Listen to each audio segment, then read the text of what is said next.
Students, I was reading last third para, and the last sentence of this para, I humbly accept this award on behalf of all such martyrs, my fellow activists across the world, and my countrymen. My journey from the great land of Lord Buddha, Guru Nanak, and Mahatma Gandhi, India to Norway is a connect between the two centers of global peace and brotherhood, ancient and modern. Friends, the Nobel Committee has generously invited me to present a lecture. Respectfully, I am unable to do that because I am representing here the sound of silence, the cry of innocence, and the face of invisibility. I represent millions of those children who are left behind, and that's why I have kept an empty chair here as a reminder. I have come here only to share the voices and dreams of our children because they are all our children. Gesture to everyone in the audience. I have looked into their frightened and exhausted eyes. I have held their injured bodies and felt their broken spirits.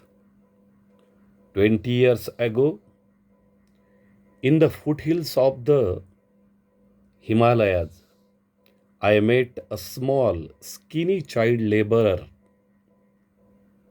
He asked me, is the world so poor that it cannot give me a toy and a book instead of the forcing me to take a gun or a tool? I met with a Sudanese child soldier. He was kidnapped by an extremist militia. As his first training lesson, he was forced to kill his friends and family. He asked me, what is my fault? Friends, all the great religions teach us to care for our children.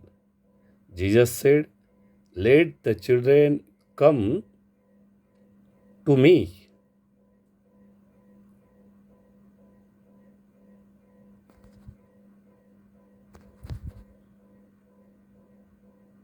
Do not hinder them,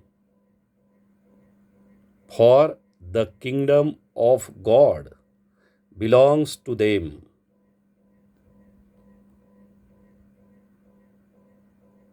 The Holy Quran says, kill not your children because of poverty.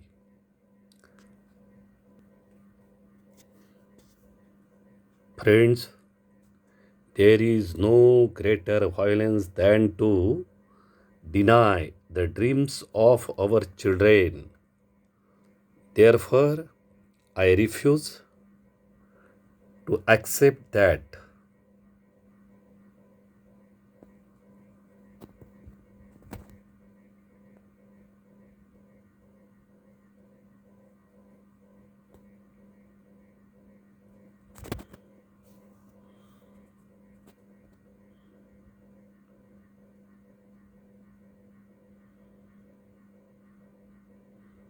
All the temples and mosques and churches and prayer houses have no place for the dreams of our children.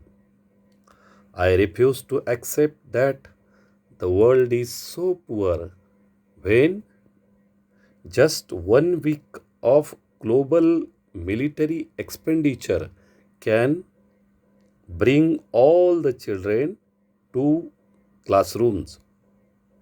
I refuse to accept that all the laws and constitutions, police and judges are unable to protect our children. I refuse to accept that the shackles of slavery can never be stronger than the quest for freedom. I refuse to accept here.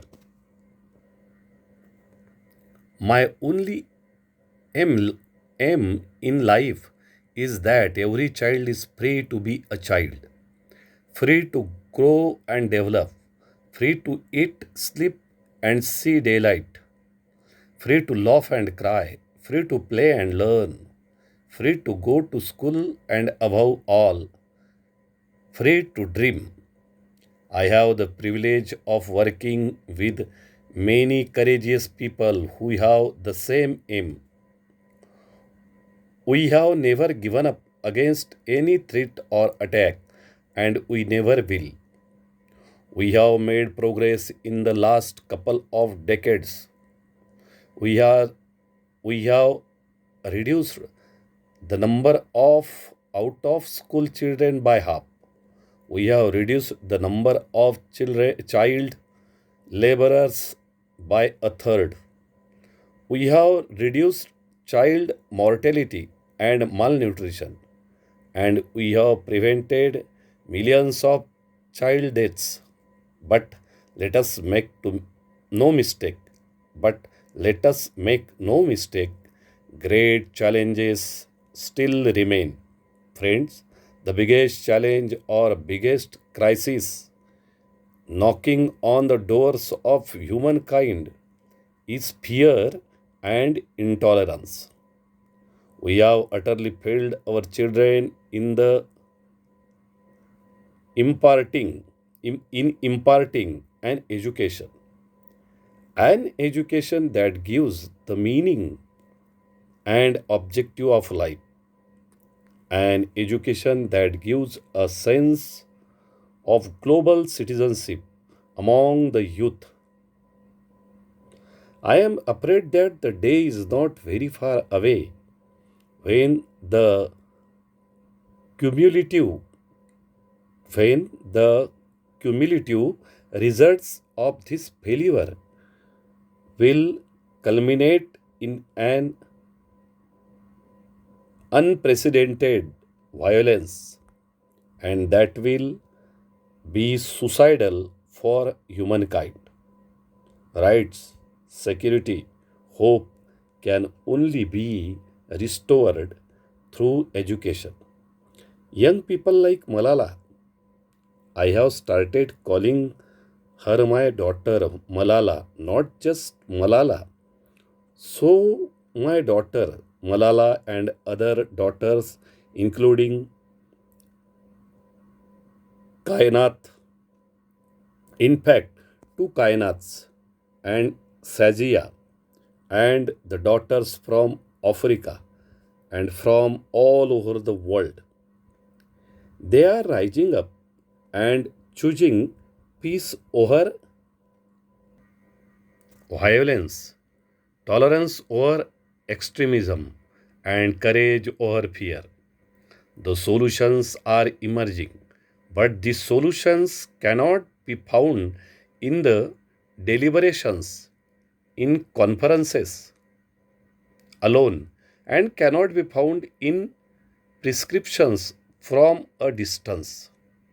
They lie in small groups and local organizations and individuals who are confronting with the problem every day, even if They remain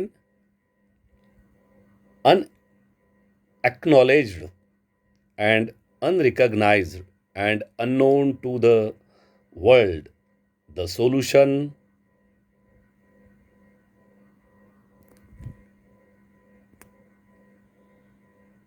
are with them. In this way, this is the first part of the lesson. Then we will see part second. In part second, the writer Kailas Satyarthi given the solutions on this problem,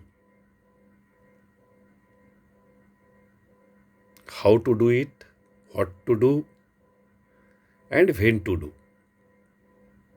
The answers of three questions are given in this part second. We can do it. You may ask that what can one person do? I would recall a story of my childhood. A heavy fire had broken out in the forest. All animals were running away, including lion, the king of forest. Suddenly, then he saw a tiny bird rushing towards the fire. He asked the bird, "What are you doing?" To the lion's surprise, the bird replied, "I am going to extinguish the fire." The lion laughed and said, "How can you do it keeping just one drop of water in your beak?" The bird was adamant, and she said, "I am doing my bit." 18 years ago, millions of individuals marched across the globe and demanded a new international law for the abolition of worst form of child labor. And it has happened. We did it. Millions of individuals did it. Friends, we live in an age of rapid globalization. We are connected through high speed internet. We exchange our goods and services in our single global market. Thousands of flights every day connect us from one corner to another corner of the globe. But there is one serious disconnect, and there is a lack of compassion. Let us inculcate and transform this individual's compassion into a global compassion. Let us globalize compassion. Mahatma Gandhi said, "If we are to teach real peace in this world, we shall have to begin with the children." I humbly add, let us unite the world through the compassion for our children. I ask, whose children are they who stitch footballs yet never played with one? Whose children are they who harvest cocoa yet have never tasted chocolate? Whose children are they who are dying of Ebola? Whose children are they who are kidnapped and held hostage? They are all our children. I remember an 8-year-old girl we rescued from intergenerational forced labor from stone quarries. When she was sitting in my car right after her rescue, she asked me, "Why did you not come earlier?" Her angry question still shakes me and has the power to shake the whole world. Her question is for all of us. What are we doing? What are we waiting for? How many girls will we allow to go without rescue? Children are questioning our inaction and watching our actions. We need collective actions with a sense of urgency. Every single minute matters. Every single children matters. Every single childhood matters. Therefore, I challenge the passivity and pessimism surrounding our